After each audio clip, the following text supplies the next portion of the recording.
Welcome, listeners, but take heed. We will say whatever we need to share our knowledge, thoughts, and joy, and even things that do annoy. Before we begin, please be aware, we have a tendency to swear. You have been warned, make no mistake, so join us now. We're for Fawkes' sake. Welcome to For Fawkes' Sake, a Harry Potter book movie compare and contrast podcast. I'm your host, Ellen, and today I've got Abigail and Max with me to nerd out. Hello. Hi! And without any further ado, let's fly into our Phoenix flashback. Last week we covered the second half of Chapter 17, A Sluggish Memory, and the corresponding film scenes that were missing some details, but were otherwise an impressively excellent adaptation of the book chapter. In the book, Harry learns how the narcissistic Tom Riddle charms nearly all of his teachers, except for Dumbledore. He also gets more information on the fate of the remaining Gaunt family member, Morphin, and learns about Riddle's budding murder escapades. The movie, of course, still doesn't mention the Gaunts at all, and jumps straight into the modified memory of Slughorns that we see in both. However, the book is written to portray Slughorn in a better light in response to Riddle's blatant question about Horcruxes, and the movie shows the specific question distorted and unintelligible before Slughorn reacts angrily. In both, Dumbledore sets Harry to retrieve the unadulterated memory from Slughorn, as it is the most important memory of them all. It is everything, and without it they are blind and leave the fate of the world to chance. Because drama. That is dramatic.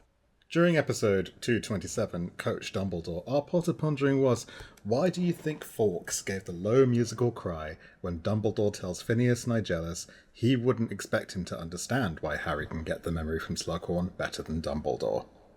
Hey, this is Jessica calling my Potter pondering. So this one kind of stumped me.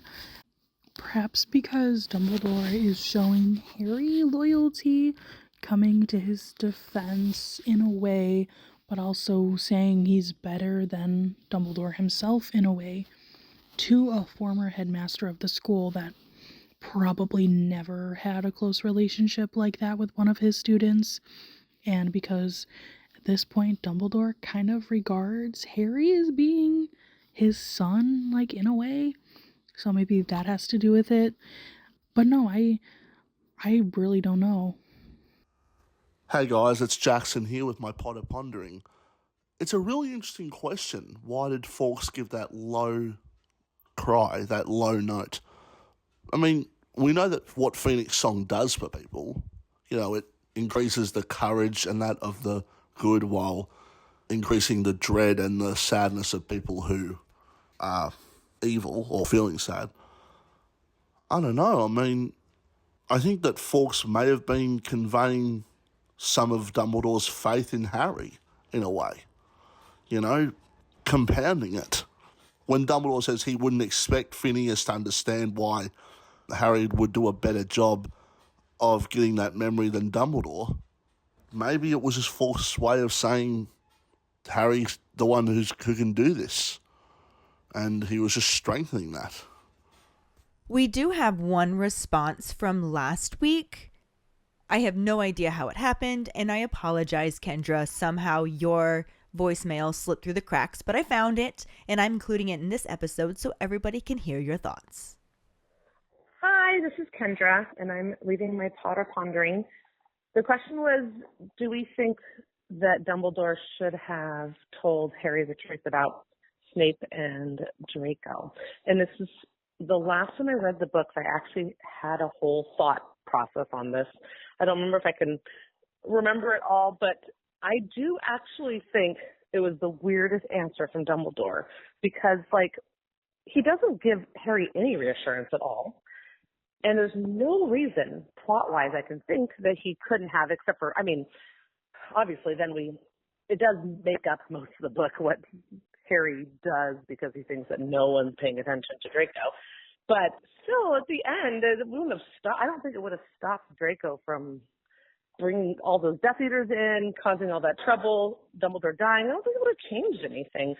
And all Dumbledore had to say was just you know what? Good observation. I actually do know what's happening. I'm keeping an eye on it. I need you not to worry about it. We have other things that are very important, but thanks for bringing it to my attention. But he doesn't. He like totally makes Harry feel like his, observations were not important. He doesn't give any kind of clue that he has any concern over it all, and we know he had concern over it. So to me, it was such a weird Dumbledore response. Like, I don't know what he thought he was doing. But anyways, personally, I hate the scene of Draco and Harry in the bathroom, that whole scene when he, almost kills Draco. I hate that scene so much. I really wish he would have acknowledged Harry differently so we could have not gotten that scene. That's my thoughts. Okay, bye. Thank you so much for your responses. Our trivia question last week was, what states that the antidote for a blended poison will be equal to more than the sum of the antidotes for each of the separate components? The answer is Gol-Palat's third law. Congratulations goes to Jessica Wallace. Yay! This makes it 5 weeks in a row. I do think that Mike and Megan might be sweating now. But she still has to double her score to catch up to them, so do you think she can? You never know. For now, let's dive into the first half of Chapter 18, Birthday Surprises and the corresponding film scenes. Chapter 18, Birthday Surprises, Part 1. The next day, Harry separately fills Ron and Hermione in on the task Dumbledore assigned for him. Ron doesn't think Harry will have any trouble since Slughorn loves him, but Hermione is worried that Slughorn must be determined to hide them if Dumbledore couldn't get it out of him. She's also really thrown by the term Horcruxes, which she's never heard before, but figures they must be really advanced dark magic. When she tells Harry to be careful how he approaches Slughorn, Harry mentions Ron's suggestion of hanging back after potions, and the two bicker about Ron before she storms away. In potions class, she ignores both boys, making Ron wonder what Harry had done. Before Harry can answer, Slughorn starts class asking if anyone can tell him about Gol-Palat's third law. Slughorn calls on Hermione, who recites, Gol-Palat's third law states that the antidote for a blended poison will be equal to more than the sum of the antidotes for each of the separate components. He awards her 10 points to Gryffindor and continues the lesson, which appears to be confusing everyone but Hermione, and then sets them all on the task of creating an antidote for a vial of poison. Hermione is already out of her seat and halfway to Slughorn's desk to choose a vial before everyone else realizes it's time to move. She makes a comment to Harry about the prince not being able to help him much since it requires understanding the principles and there are no shortcuts or cheats. He got as far as dumping the pink poison he picked into his cauldron and lighting a fire underneath it before realizing he has no clue what to do next. Ron had simply copied everything Harry did and quietly asks if he's sure the prince hasn't got any tips. Harry pulls out the potions book, turns to the antidote section, and doesn't see a single note. Since Hermione is now so good at nonverbal spells, they have no idea what she's doing as she waves her wand over her cauldron, but Ernie Macmillan is muttering Specialis Revelio, so Harry and Ron try that. After 5 minutes, it's clear that Harry's reputation as the best potion maker is crashing down when Slughorn checks his cauldron and withdraws, coughing and overwhelmed by the smell of bad eggs. Hermione is extremely smug as she decants her mysteriously separated ingredients into 10 different crystal vials. To avoid watching this irritating sight, Harry looks down at his potions book and forcefully flips a few pages when he notices a scrawl added to the list of antidotes. Just shove a bezoar down their throats. He remembers Snape mentioning them in their first ever potions lesson, a stone taken from the stomach of a goat, which will protect from most poisons. Though it doesn't answer the Gol-Palat problem, Harry is desperate and rushes to the store cupboard. Rummaging around, he finds a small cardboard box labeled bezoars and grabs one before hurrying back to his cauldron. Slughorn calls that time is up and moves around the room to examine the various antidotes. Nobody had finished the task, even Hermione, who is trying to shove a few more ingredients into her bottle before Slughorn gets to her. He gets to their table last and sniffs Ernie's before passing on with a grimace. He backs away and retches a little at Ron's, and then asks Harry what he has to show him.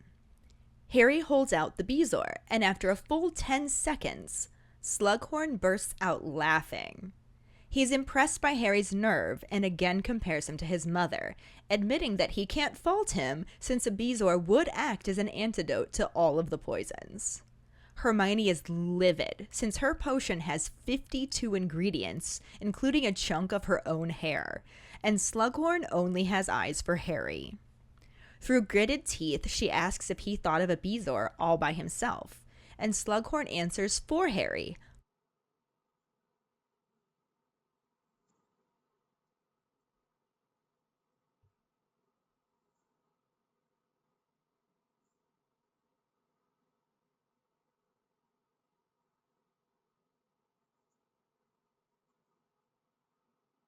And Slughorn sends them off, also giving Gryffindor 10 points for sheer cheek.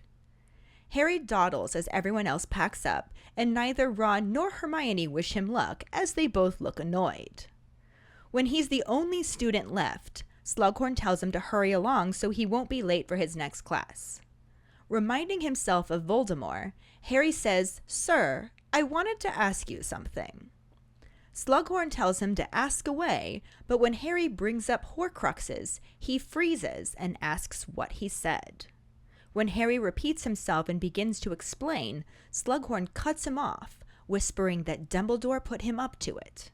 He looks terrified and asked if the headmaster showed him that memory. Harry decides to be honest, and Slughorn mops his sweaty brow as he forcefully insists that means he already knows he doesn't know anything about Horcruxes. Harry desperately attempts to inquire if there was more to the memory, but Slughorn insists that he is wrong and leaves, slamming the dungeon door behind him. Ron and Hermione have no sympathy for Harry when he tells them, since they are both unhappy about the bezoar. Hermione is mad Harry triumphed without doing the work, and Ron is resentful Harry didn't slip him a bezoar too. Harry tries to argue that it would have looked stupid if they both did it, and he was trying to soften Slughorn up so he could ask him about Voldemort, causing Ron to flinch. This irritates Harry, along with his best friend's general attitudes, and he spends the next few days brooding about his options with Slughorn. He decides to let it go for the time being, to lull the professor into a false sense of security before trying again. In that time, Slughorn reverts to his usual affectionate treatment of Harry, who is determined to attend the next Slug Club party for a chance to question him again. When no invitations come, he wonders if this means Slughorn isn't as forgetful as he appears. During this, Hermione is failed by the library for the first time ever and is so shocked she even forgets to be annoyed with Harry over the bezoar, and explains that she can't find a single thing on Horcruxes, even within the most horrible books in the restricted section. All she could find was in a book called Magic Most Evil, and the only thing it said on the matter was, "Of the Horcrux, wickedest of magical inventions, we shall not speak nor give direction." As February arrives, the snow melts into a cold, dreary wetness, which means the 6th year's first apparition lesson is scheduled to take place inside the Great Hall, rather than on the grounds. That Saturday morning, they arrive to find the tables are gone and assemble in front of the heads of houses, and a small, oddly colorless wizard Harry figures is the apparition instructor from the ministry. The wizard greets them and introduces himself as Wilkie Twycross. Professor McGonagall interrupts him to bark at Malfoy to pay attention, and as he steps away from Crabbe, Harry glances at Snape, who looks annoyed that McGonagall reprimanded someone from his house. Wilkie Twycross continues his speech as if nothing happened, explaining that the headmaster lifted the enchantment preventing them from apparating or disapparating purely within the Great Hall, so they can practice. He also warns them they will not be able to apparate outside the walls of the hall and should not try. He instructs them to arrange themselves with a clear 5 feet in front of them, and everyone scrambles to get a space. Harry quickly moves through the crowd to position himself near Malfoy. He gets directly behind him, just in time to hear him continue his argument with Crabbe, saying he doesn't know how much longer, and that it's none of his business. He and Goyle should just do as they are told and keep a lookout. Just loud enough for Malfoy to hear, Harry tells him he would tell his friends what he is up to if he wants them to keep a lookout for him. Malfoy turns around and reaches for his wand, but at that exact moment, all 4 heads of house shout for everyone to be quiet. Twycross says thank you and waves his wand, causing old-fashioned gold hoops to appear in front of each student. He shares the important things to remember when apparating are the 3 Ds: destination, determination, deliberation. They first must fix their minds firmly on their destination, which in this case is the interior of their hoop. He asks them to concentrate on that now. Harry attempts to, but can't stop pondering about what Malfoy is up to that requires lookouts.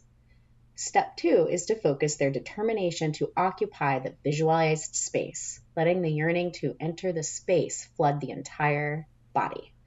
Step 3 is to turn on the spot, once given the command, feeling the way into nothingness, moving with deliberation. He begins counting, and Harry looks around to see many people alarmed at being asked to apparate so quickly.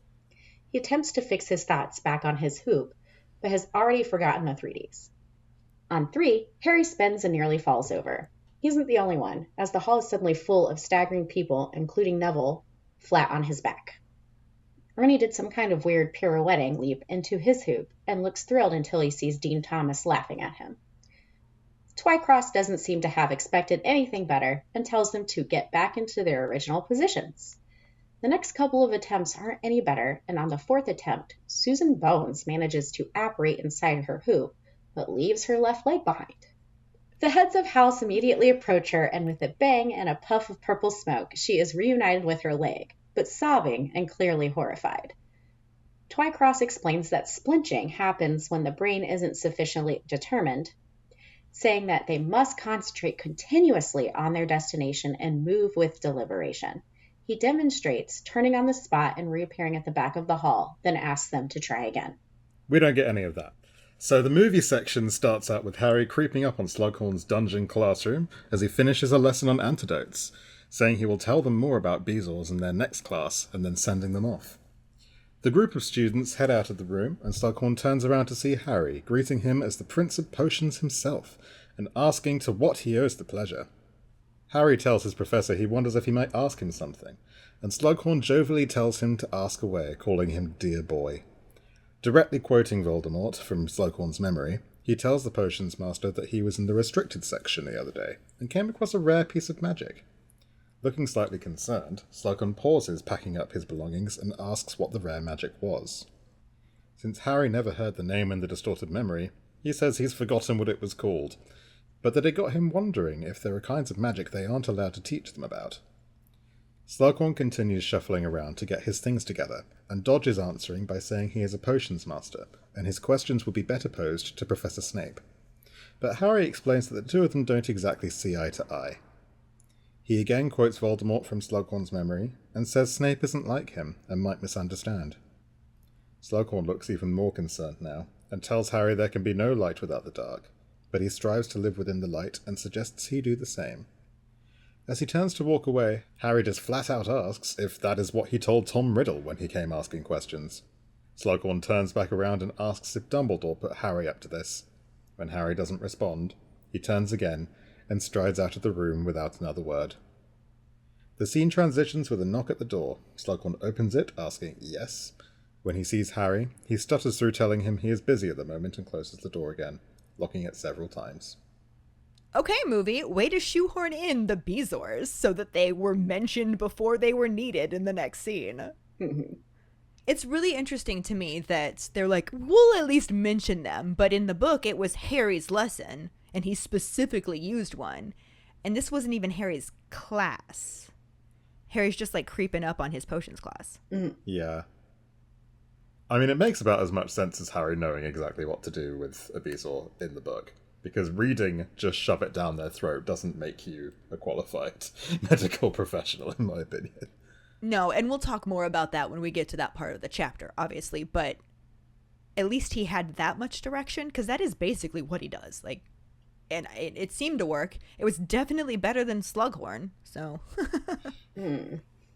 As Max mentioned already, The book starts out with stuff that didn't happen in the movie at all, which is, Harry filling Ron and Hermione in on this task that he's been set to. Separately, of course, because they are still not talking to one another, which is also not really something they were featuring in the movie.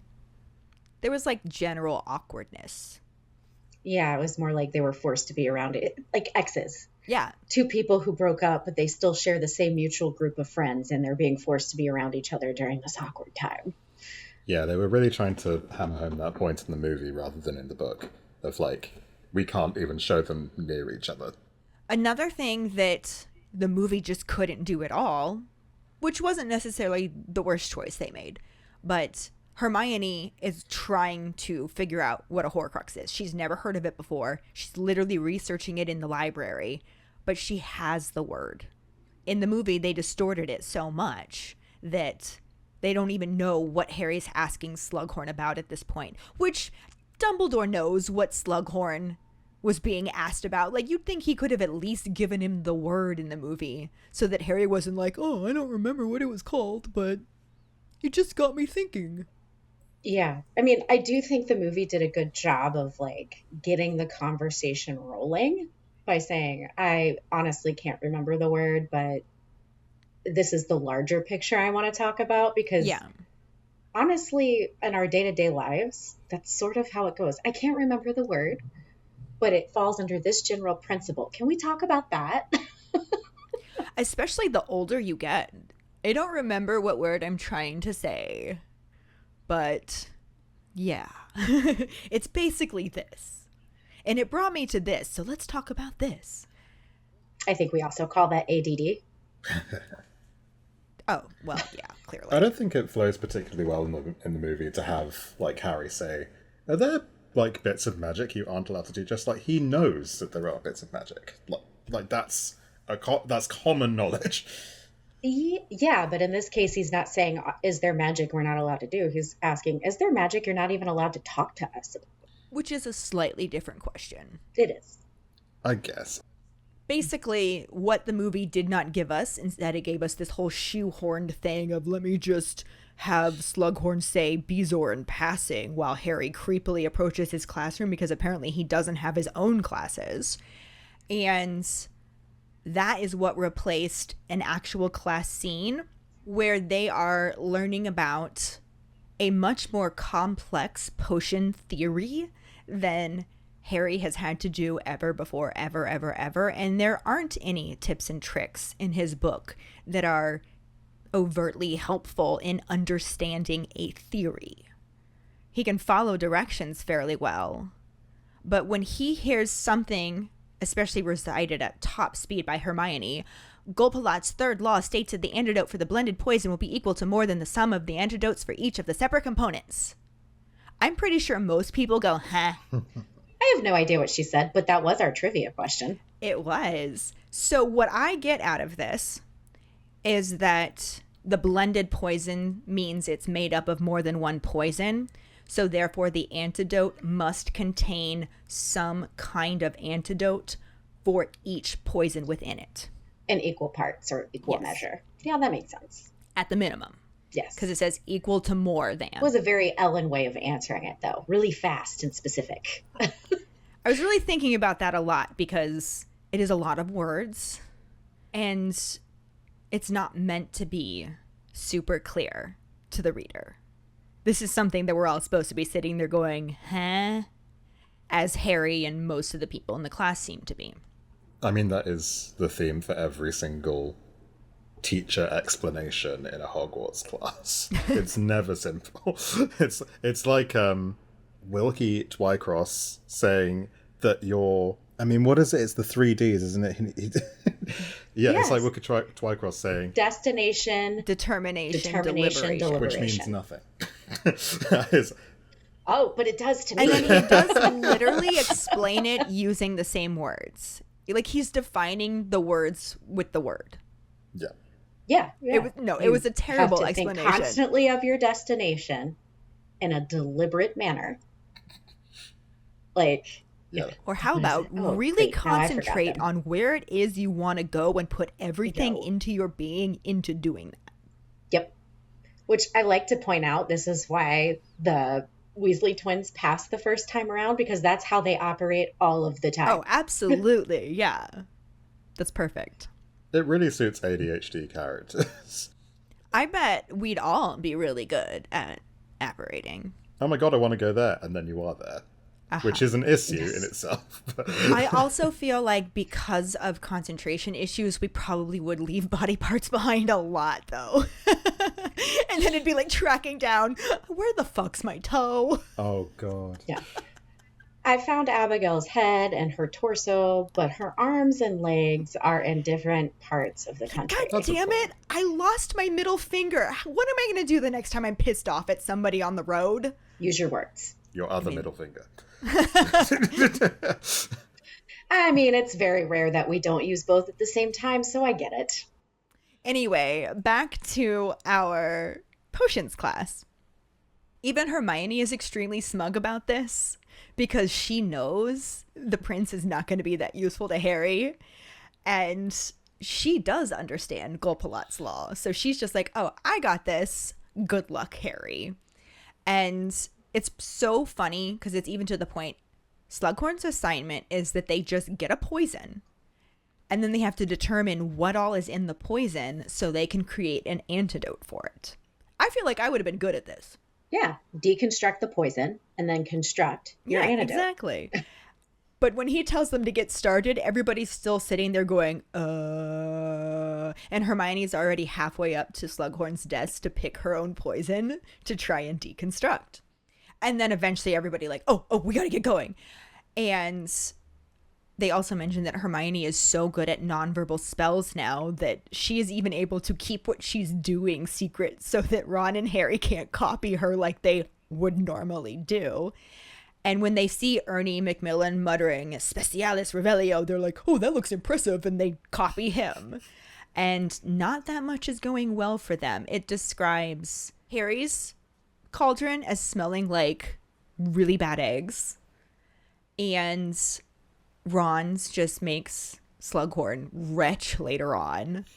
So clearly they're not very good at this. And even Ron is just desperately like, can you please just look and see if there's anything in that book that might help us? Maybe he explained something in better terms. But no, it doesn't look like the prince had any trouble understanding Golpalot's law.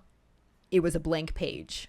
The only thing Harry does end up noticing is there's one little scrawled note at the bottom of the list of antidotes that says, just shove a bezoar down their throats. And I'm actually kind of impressed with Harry in this point, because he remembers Snape mentioning bezoars back in their very, very first lesson. That's like Hermione level memory right there. I think it's like Harry level trauma of oh, this is fun. This could be a really fun experience for me. This is my first potions class. I'm going to write down everything. Oh, this is the worst teacher like ever. And I'm going to remember the word bezoar for eternity. The rest of his life. He sits up in the middle of the night at random points and just goes, fucking bezoar. I was taking notes. And he thought that I was not paying attention. I was taking fucking notes, man. I know what he was talking about. It was a bezoar. I think you're right. It is Harry level trauma. But it has taken him up to this point to like, they're in a potions lesson now talking about poisons, and he hasn't thought about bezoars, even though like the entire memory he has is about Snape saying, just so you know, like a bezoar will save you from those poisons. You're a fucking idiot, but okay. I mean, he specifically remembers that it is a stone taken from the stomach of a goat and will save you from those poisons. You're right. It is etched into his memory. I gotta tell you, I'm really disappointed at this point that Harry doesn't start making the connection about who the Half-Blood Prince is at this point. I mean, he's not in Ravenclaw. Yes, it's why I'm disappointed. I get it. This isn't Philosopher's Stone anymore. He doesn't absolutely hate Snape. He's busy hating Draco. Okay, let me put it this way. For somebody who wants to be an Auror, sometimes he doesn't make some of the most obvious connections. He's not a detective. Well, here's what I'm wondering. When you got to this point and something written in the potions book by the Half-Blood Prince immediately got connected to Snape in Harry's memory. Did you think the Half-Blood Prince could be Snape? I did. Well, that's because you're in Ravenclaw. But I there mean, were in other. fairness, I also watched the movies first. Oh, So I was well, looking that's for the connections. cheating. There were other clues as well up to that point in the book that it was gonna be a character that we weren't expecting. I did love the mention where Harry was just thinking about how he's learned more from the Half-Blood Prince than he has Slughorn and Snape combined.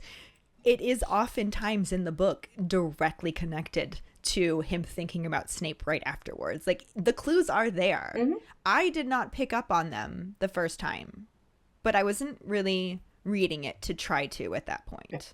I will say when I was watching the movie, I was picking up like subtle things, and I'm just like, this has to be Snape, because he's the only person who's ever been introduced to us who is this clever with potions.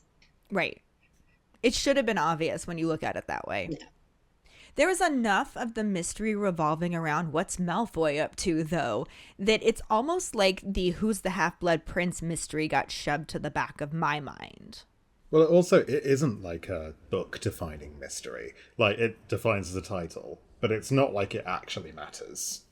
True. And I think that's something that, like, Hermione is quite good at pushing, that she isn't really that interested in who the Half-Blood Prince is, because it literally is irrelevant. It's a really old book. Guy probably isn't around. Why are we talking about this? Why are you obsessed? Yeah. I mean, for Hermione, it's just, sticks in her craw because Harry has an edge that he would never otherwise have because he literally doesn't try.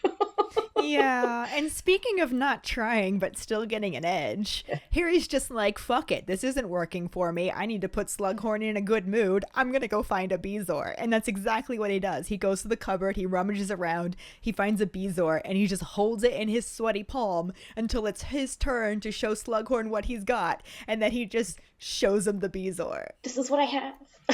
He's like, hey, I'm cheeky, right? And that's basically exactly what Slughorn says. He even gives him 10 points to Gryffindor for sheer cheek. Yeah. And Slughorn just starts laughing. Hermione is pissed and flat out says, oh, and did you think of the Bezoar all on your own, Harry? I would have done that. But Slughorn, not picking up on what she means, just calls it the individual spirit a real potion maker needs. Even compares him to Lily again, because apparently Lily did have that for reals. And Harry's just faking his way through it with the help of the prince pretty well. Slughorn does say that the Bezoar doesn't work on everything, and they are pretty rare, so it's still good to know how to mix the antidotes, but he completely is like, I can't fault you. 10 points to Gryffindor. Sheer cheek. Yeah. As a Ravenclaw, I'm going to be honest. Like him going, well, it's still good to know this. I'm like, no, why aren't you saying you need to know this? This is a need. You still need to understand and be able to do this because you're not going to find a Bezoar in every corner. He doesn't say that because he's Slytherin. That's a good point. True. But also, like, he should be preparing these students for their exam, not just preparing them to be cheeky little shits who give workaround answers. Because that's not going to fly for Harry, as we find out later. Yeah, if I'm being honest, I don't know that any other student in that room could have pulled this off. I think if it had been anybody but Harry, he would have been like, no, you need to know this. I can't accept this. But because it was Harry, he was just like, oh, sheer cheek. You're probably right. Yeah, I think Hermione is really the only one in the room who could pull it off with a bit more time, but not even she's at a level where she can get it done in the lesson time. And Hermione doesn't pull it off. Nope. Which is part of the reason why she's so mad, though, because she worked her butt off getting as close as she possibly could. It said earlier in this section that she separated her poison into 10 different vials, which to me sounds like there were 10 different blended poisons, but she's all the way up to 52 ingredients, and one of them is even a chunk of her own hair. So this girl cut off a piece of her hair to do this assignment, and she's still not top of the class because Harry's cheating. Yes, Harry. I'm sorry. Harry has the answers being handed to him. Yeah. And part of me is like, a girl willing to cut off her own hair tells you exactly how like dedicated and determined she is. But in the wizarding world, she probably just has to wave her wand and bring it back. Well, that, and if we're going by the book, it sounds like she has a lot of extra. Oh, yeah. Type A to the 15th power? The book mentions that the only person that actually looks more angry than Hermione is Malfoy, but neither of them can say anything about it because then the bell rings and Slughorn basically just sends them all off. And Harry does exactly what he plotted with Ron to do, which was just to hang back after class, and he just kind of like slowly gets his stuff together. And Hermione's mad, Ron's just annoyed, but neither one of them say anything to him. They just leave and leave him to it. And then eventually he's the only student left, and Slughorn looks up and he's like, you better hurry, you don't want to be late to your next class. And this is one thing that I really loved about how the movie did it compared to how the book did it. It's not very often I get to say that. I feel like I said it a lot in the previous episode, but in the book, Harry just kind of reminds himself of Voldemort when he says, "Sir, I wanted to ask you something." In the movie, he just flat out fucking quotes Voldemort from Slughorn's memory. And now, do I think that that was the method to go with? No, I think that Harry bungled this in both the book and the movie. But I expected Harry to bungle it because he's Harry and he's not a Ravenclaw. And I like the way he bungles it in the movie more. Why? Harry in the entire movie is like a little gift to people who like Harry being kind of useless. But him, I really enjoyed that, the start of that scene where he like pings the hourglass and it's like, you're just gonna do it word for word. Yeah. Like you're just gonna go straight into this and not even change a thing about what happened. Do you think that's the okay? I mean, it doesn't look like that worked out well for him in the aftermath of the original moment, and you're just gonna go that way. But for the scene, it made it so interesting to watch. Here's what I want to know, and I think that this should be our pondering. If you were Harry, how would you have approached Slughorn? Definitely not the way he did in the book or the movie. All right, Ravenclaw brain, what would you do?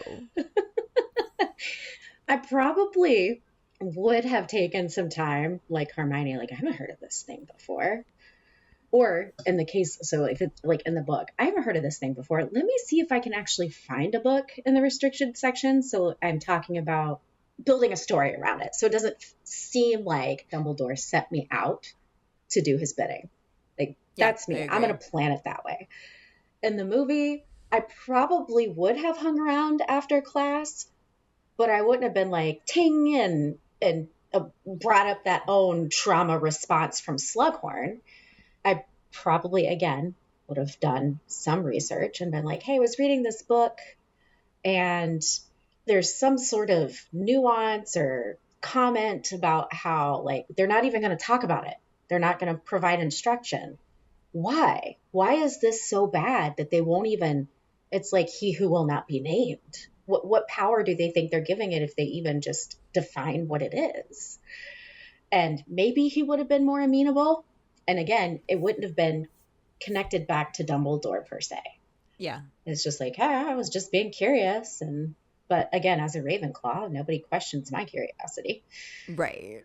So. See, my thought is he's asking for a huge confidence from Slughorn. And there's a lot of things that he's been really aloof about giving his own confidences to him. Like, he won't tell him anything about being the chosen one. He won't do anything to let him know what is going on with his role in everything that's happening. Now, I'm not saying he should start giving him all of the secrets that Dumbledore's been giving him, but it does seem like he could at least come across like he's confiding in him. Yeah. And really looking to try and understand this weird connection that he has with Voldemort. And maybe if Slughorn starts to feel like Harry trusts his confidence, he'd be willing to reciprocate. Yeah, a little bit more empathy and non-judgment. That's where I'm at with it. What about you, Max? I don't know. I think that goes more towards like a Slytherin approach. You think I'm to be Slytherin in honest. that moment? Like, I'm gonna manipulate the situation. Manipulative. It's very manipulative. I like the idea of Harry going all in. I think it is kind of like, how else would you approach that situation? You've been asked by someone who knows way more about the top, even in the book, like when he knows the word, he knows the thing he's meant to ask about. He could have gone and done some research, but, that would have been fairly fruitless. But Dumbledore sent him in without any real, like, clues as to what a Horcrux would be, and Dumbledore must know what a Horcrux is. So he has to go in blank and just go, ever heard of a Horcrux? And just expect the conversation to take a good turn from there. And I think that is kind of the best you could expect from the situation. I think he could have maybe done it with some more finesse. But it's Harry, and does he have finesse? No. But No, he has the patience and the aggression of a normal teenage boy. And then, as you would expect, Slughorn reacts pretty much exactly the way he does in his modified version of the memory. And he knows immediately that Dumbledore set him up to this and showed him that memory. At least in the book, Harry admits to it. He feels it's better to be honest. In the movie, he just sort of stands there like a deer in headlights and doesn't say anything at all, which I always find so awkward. Yeah, it's him not coming right out and admitting it, but still admitting it. But basically in both, Slughorn's just like, fuck you, I'm not talking about this, bye. I think in the movie, they put across the relationship between Harry and Slughorn as being really, really, like, quite tight and healthy for Harry as well, which I think they don't do in the book. In the book, they play this sort of espionage narrative. Harry doesn't ever really talk about how he actually, likes Slughorn. No, he tries to avoid him most of the time. Yeah. In the movie, movie, he's clearly he likes Slughorn. He pretends to like Slughorn. He's doing what Dumbledore told him to do to get to know him, but it feels so fake. What, in the movie? Yeah. I don't know. I think it's real, and I see some real, enjoyment of the conversations from Harry. Yeah, I think he starts off like, I'm going to do what I've been told, but in the process of doing what he's told, he gets to have conversations, deep conversations at a level with an adult he hasn't been able to have them yet. He's learning things. So I do think he develops an appreciation and a like for Slughorn throughout the course of the movie. I don't know, maybe it's just the way Dan delivers his lines, but I feel like everything that comes out of his mouth is so sardonic. That is the way he delivers his lines. But, if you look at the scene where Aragog's died and it's Slughorn. I mean, this is going way in the future, but where Slughorn and Hagrid are drinking, and how happy Harry looks in that moment where he doesn't really have to, and it's just like, this is fun. I see that happening. Yeah, but I think he's also dosed in that moment. I'm super happy when I'm drunk, too. At least smiley. Right.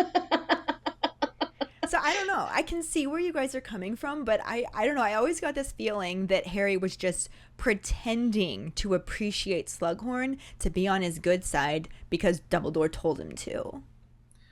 And I never felt like he genuinely liked the dude. I don't know. I think that implies that Harry can, mask his feelings quite well, and I just don't think he's very good at doing that. I don't think he is good at that, but I didn't see him doing that well. It felt very fake to me. I don't know. Maybe I was just seeing that because I was expecting to see that. It's funny how your perceptions can color things. Mm-hmm. Hence the whole perception is reality to people. Yeah.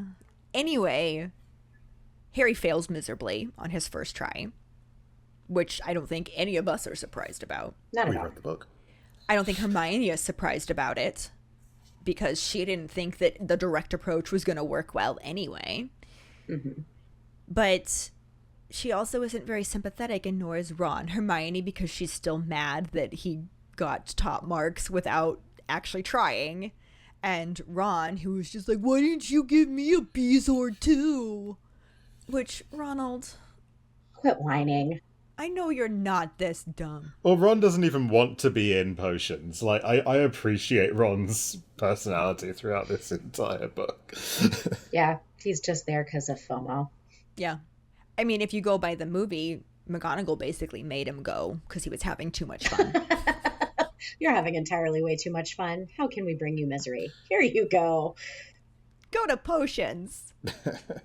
But the way that both of his friends are kind of treating him, which I think is also kind of fair, but the way that they're both treating him, and then Ron's general fear over Harry using the name Voldemort and Harry failing miserably just has him in kind of a broody mood, and he's just spending all of his extra time like, how am I going to do this? What do I do? What's Malfoy up to? And just because that's always sprinkled in there. But he ultimately ends up deciding that he is going to just give it a few days and, I don't know, hope that he forgets that he directly referenced a clearly traumatic memory. Right. Not in Ravenclaw, I'm telling you. Yeah, no, there's no Ravenclaw there. It is definitely Gryffindor and Slytherin.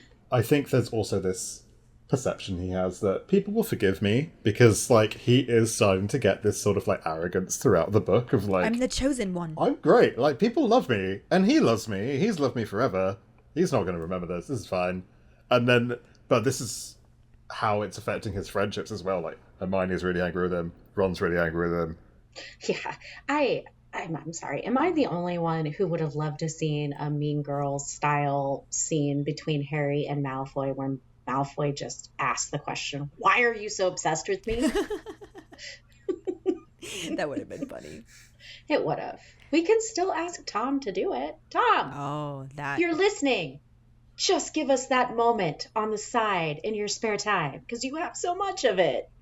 I find it really funny how Harry is, like, so comfortable and, like, sort of not intuitive, but he's inventive about ways to figure out what's happening with Malfoy. Like, from the beginning on the train to, like, throughout the entire story. But with Slughorn, it's like, do I just, like, Yeah. ask? I'm just going to ask. Again, it all comes back to fine. that obsession. To be fair, nobody told him to look into Malfoy. Whereas he was directly told to look into Slughorn's memory, so clearly that means he has permission and should just do it. Yeah, but he does a worse job. It is definitely I'm interested in this, so I will lean into it. This other thing I'm just being told to do. Right. To give Harry some defense, Slughorn does appear to forget and return to his normal, like, Harry, my boy, attitude with him. However, he does not throw any more Slug Club parties, which now Harry's just waiting for because he thinks if he can get to a party where there's drinking and happiness happening, that maybe he can corner him and attack him again and totally get a different result. But no events are set, so maybe he hasn't actually forgotten. And then on top of that, like I mentioned before, Hermione's been trying to figure out what a Horcrux is, and the library has completely failed her. The only thing she can find is one sentence in one book called Magic Most Evil that says, of the Horcrux, wickedest of magical inventions, we shall not speak or give direction. And she's like, why the fuck even mention it then?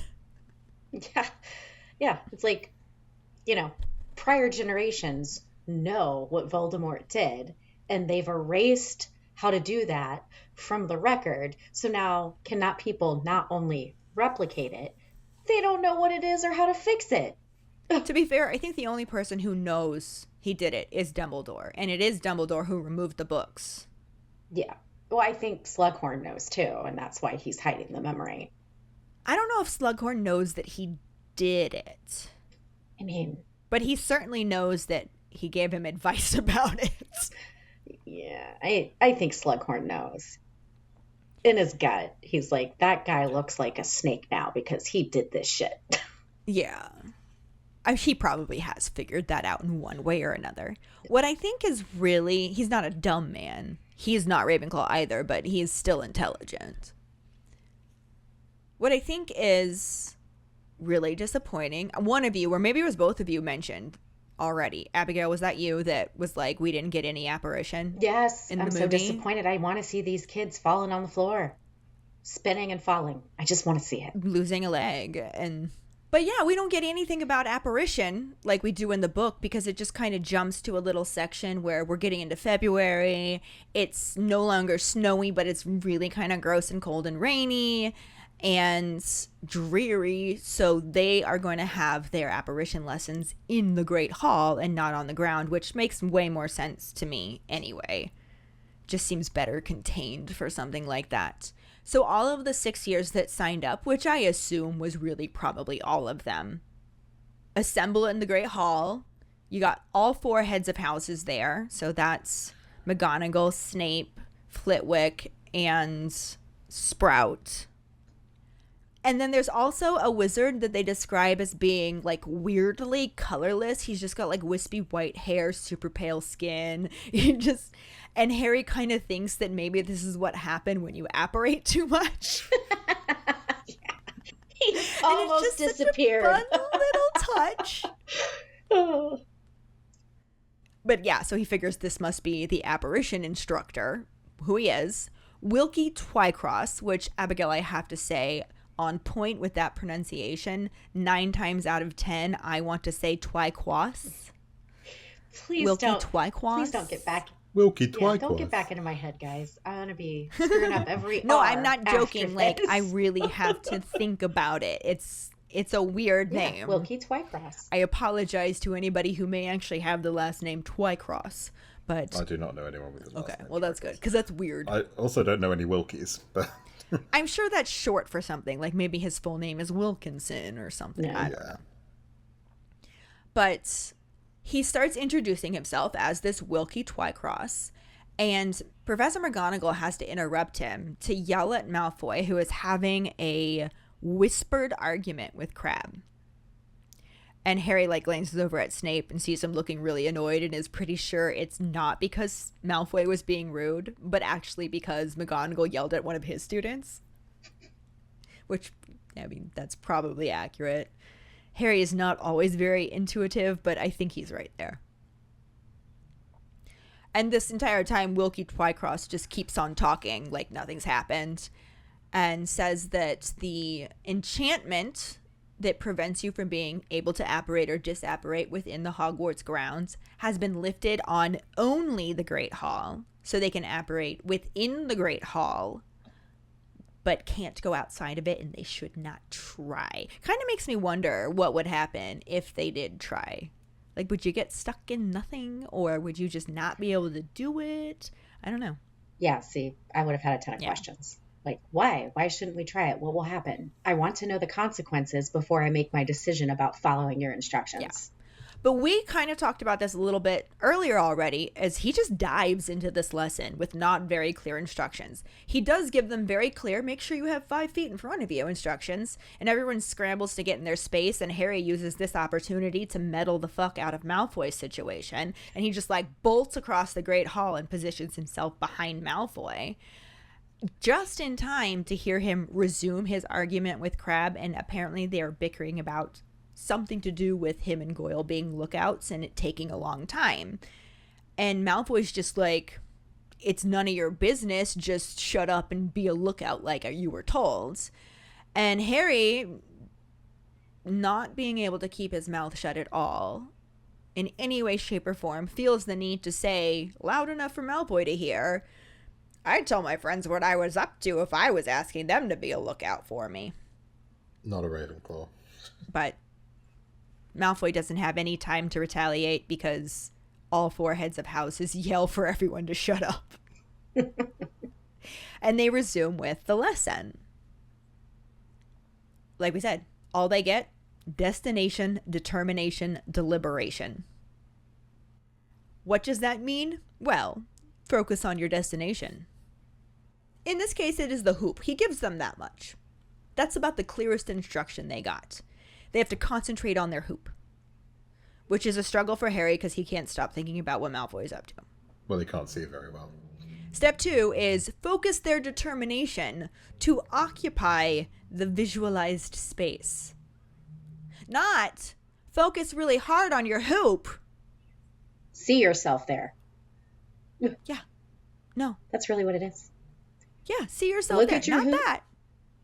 Now see it in your head. Now focus on seeing yourself in the hoop. These are all better ways of saying what got said. I know, that's why I said earlier, those 3Ds mean something to me. Just like Ellen, understanding what it's meant in potions class. To know gal poo-poo's thing. Yeah. Galpalot. Galpoo-poo. It's a very different law. Yeah. That's the shit law. But just like Ellen understanding the law for being able to create an antidote for a poison. Yeah. Well, then step 3, explain this one for us, Abigail, is to turn on the spot after he gives the command, of course, not just do it, but he's going to give a command. You turn on the spot, feel your way into nothingness and move with deliberation. It's like meditation. Empty your mind. Feel the warmness running through your body. This is not a meditation episode. Well, I think what's hilarious is then he's like, okay, go. Like, sudden panic. And everybody's just like, wait, now? You want us to apparate now? Like, you just gave us 3Ds. And we're supposed to do it? What? Wait, what? I don't know. What are we doing? Our foggy teenage brains have barely started wrapping themselves around these 3Ds you just spoke of. Right. In fact, half of us can't remember all of them. Yeah, Harry totally forgot his almost immediately. Granted, his mind is fully on, what's Malfoy up to? What's Nazi von der Speck the second doing, man? That's it. That's all he cares about. Right. Wait, there were Ds? Was it Ds or were they Fs? Maybe a G? Yeah, no, he's like Deliberation? 3Ds. I don't know remember what's what they happening. are. But basically, everybody just spins on the spot like told and either falls over completely, in Neville's case, or just like stumbles. I love the fact that Ernie Macmillan full-on pirouettes into his hoop and thinks that he did it. Until he realizes that Dean Thomas is laughing at him because he did not, in fact, do it. He actually looked like an idiot spinning through the air, not apparating. And that is something that I would have paid money to see. I mean, if you saw the movies in the theater, or bought them, you paid money to not see it. I would have paid more money. You paid more see money it. Definitely to paid money see to the not see it. scene that you didn't get to see for the money you already paid. It's like, look, if all it took was making the ticket prices a little higher, do it. I'm just saying the money I paid to not see that scene felt like a ripoff. I think they like in the movies to make it seem that magic is in fact easy for the students to do. Like from Philosopher's Stone, where they like have them all, apart from Hermione, failing to do Wingardium Leviosa. Every single instance of magic happening looks fairly effortless. And I think even when we see apparition happen in the films, it doesn't look very difficult. It also doesn't look like the book described. No, there's part of me that wonders, like, seeing the adults do it and it being effortless, and then seeing how the kids tend to struggle. It's speaking to how much training and practice and education it really takes to make it effortless. But the movie wasn't great about giving us the non-essential magic, which is disappointing, I think. And Twycross doesn't even seem a little bit surprised that they weren't good at it at first. Like, this is what he expected, and he's just like, all right, try again. And it was more of the same, until Susan Bones splinches herself and leaves her left leg behind. But I think the important thing here is she is the first one to apparate. A Hufflepuff. A Hufflepuff. Even if she left a leg behind. I think that's pretty impressive. She clearly has some good destination, determination, deliberation. Just not fully on the determination, because that's how Twycross explains it. That she wasn't fully determined. He says you must concentrate continuously on your destination and move with deliberation. Yes, I think she had like an itch in that foot or Yeah. something as she started to move and Yeah, shifted something her happened focus. there. I have a sort of vision about what the book is trying to make it seem like it is. And I think that's like, because it has them turning, I feel like it's almost like they turn around and they're at their location. Like they've gone there in that turn. And I think, Ooh, I like that. which I like more than the sort of like wibbly wobbly goopy shit that they do in the films of just... I don't even think they turn. It's almost like they're upright and they rotate like clock hands and disappear into themselves. Yeah. As opposed to just turning on the spot. Yeah, I would rather like- see it be more like the Wicked Witch of the Yeah. West when she disappears. Ooh. But anyway, easy fix. All 4 heads of house. Purple smoke. Bang. Susan's got her leg back, but she is still traumatized AF and just sobbing. Probably in shock. Yeah. Like, they probably should still take her to the infirmary. Probably. If it's like it is in the films at all, like, Ron can't contemplate life with his arm slightly messed up. If your leg was gone in the same manner as which Ron's arm was a little bit scratched up, I wouldn't be able... Like, she's just sobbing and clearly horrified. I'd be screaming. I'd be dead. Well, I'm wondering, because when Ron, like, lost a chunk of his arm, it wasn't like his whole arm. It was just pieces of his arm. He was bleeding. Yeah, it wasn't a little messed up, Max. Is that what Brits call it? A little messed He had up? a scratch. Susan Bones lost her leg. Susan Bones lost her entire I leg. mean, I guess if you're comparing it to a lost leg, it does seem like a scratch. Yeah, but like, so is she one-legged standing in this hoop as blood pours out of where her other leg should have been? You've got to assume. I would think so. Because that's traumatizing. Like, that's horrifying for everybody who witnessed it. And then he just makes him go back to apparating. Right. Like I said, she should be in shock. We should see complete loss of color. We should see, like, the dilated pupils. They should be taking her to the infirmary to make sure she doesn't die of said shock.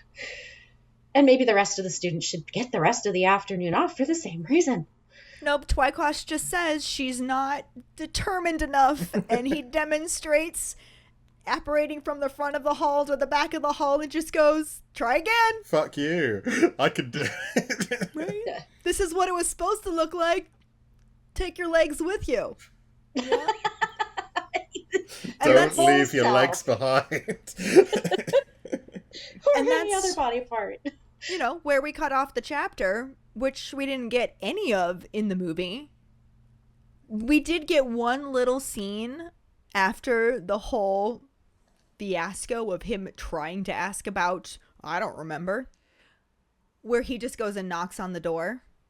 And Slughorn opens it, and then it's just like, oh no, fuck you, close. Like, I'm Not busy. just close. Lock. Like, Yeah. did you think he was just gonna burst in? Maybe. That's You not never very know. Harry-like. So, yes, they kind of corresponded as long as you ignore the fact that they did absolutely nothing with apparition. But was this the best of corresponding? No, I think it's perfectly acceptable for you to shit on it, Max. I do. Yep. I think it ruins the... No, again, I think I do have some, like, love for it, because I like how they portray Harry and Slughorn in the film. I think it completely fucks with what the book wants you to think of Harry and Slughorn's relationship, and I think it does work in the film. Oh, definitely. I will say, which obviously we're going to talk about this in the next episode, my sentiment changes almost completely with the next half of this chapter and movie section.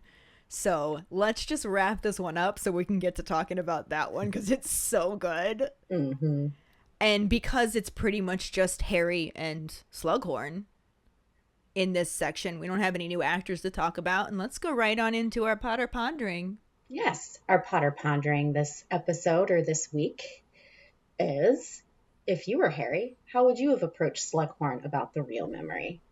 Find the post on our Facebook and share your thoughts. Or call us at 216-526-6792 and leave your response as a voicemail. Make sure you start off telling us your name and then go into your answer. Don't forget, you can also stitch your response on TikTok. We really look forward to reading, hearing, and seeing them. That's going to bring us to our wizarding word. As always, if you already sent in a Sorting Hat story and want to do it again, or if you haven't yet, we will accept them at any time. Just please send them to us. In the meantime, we'll fill in the space with the wizarding words, and we have an interesting one for this episode that I am really intrigued about what this is going to be. And even more interesting for me is I will actually be in the general vicinity when this premieres. So part of me is like, can I go see this? Do I want to see this? I don't know.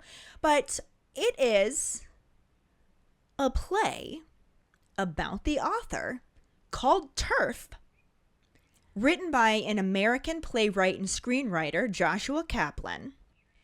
It's going to premiere at the Edinburgh Fringe Festival on August 2nd. And it depicts an imagined, it says it in quotes, intervention between the author and the three main Harry Potter stars. So in the article, which I will share, I'm intrigued by this. I don't know if this is going to be a good thing or a bad thing or a weird thing. I have no idea what to expect from this in any way, shape, or form. The article doesn't share a lot. It does say that it has been met with backlash in both the UK and the United States, particularly from right-wing media. But the writer views it as almost like a family premise. Like, because when they were originally doing this, they were the kids, and the author was kind of like the parental figure. And now they've had this basically falling out. So it's about them coming together, which we know is probably never going to happen in real life, but it's about them coming together and talking about it. And it's supposed to be very centralized. Like, it's not skewing one way or the other. It's supposed to really show both sides. So I'm just like, what is this going to be? I'm intrigued. And I don't know if once it actually premieres, we'll get to hear more about it, and we'll keep you posted if that's the case. But in the meantime, we'll share this article and you can look into it yourselves. Like I said, I am going to be in UK. I'm actually going to get to see Max in person again. Woo! And I don't know, we'll be taking the train for a day to Edinburgh from Glasgow after London. And I'm half tempted to see if it might be possible to check it out, but also maybe I don't want to waste my time on that. So I'm hoping to get some more information on this, and we'll keep you guys updated, but this is our wizarding word. Interesting stuff. Yeah, so this week's trivia question is, what did Harry get wrong for his 17th birthday? The first one who responds with the correct answer and the code word #GoodHaul will get a sticker. Another way to get a sticker is to rate and review us through iTunes. If you don't have an Apple account, then you can write us a recommendation on our Facebook page. Make sure to email us at fawkesakepod@gmail.com to let us know you did, and we'll get back to you to figure out which sticker you want and where to send it. Don't forget to find us and follow us on Facebook, Instagram, Threads, and TikTok at FawkesAkePod. Following us on Podbean at FawkesAkePod will get you the episode as early as possible and give you a leg up in answering the trivia question. You can also go to our website at forfawkesakepodcast.com to check out our For Fawkes Sake and Harry Potter related merchandise for sale. Don't forget to subscribe to our YouTube channel, where we post our weekly podcast episodes, cooking show episodes, vlogs, bloopers, and other random videos. If you would like to become a patron, you can find us on Patreon at FawkesAkePod. Patronage starts at $2 and will get you some awesome perks like For Fawkes Sake swag, access to our Discord channel, chats, and more. Check out our page for the details. As always, any support you can give is greatly appreciated. And join us next week when we talk about the second half of Chapter 18, birthday surprises and the delightfully corresponding film scenes. Thanks for listening. We hope you hear us again. I'm Abigail. I'm Max. I'm Ellen, and we are For Fawkes' Sake.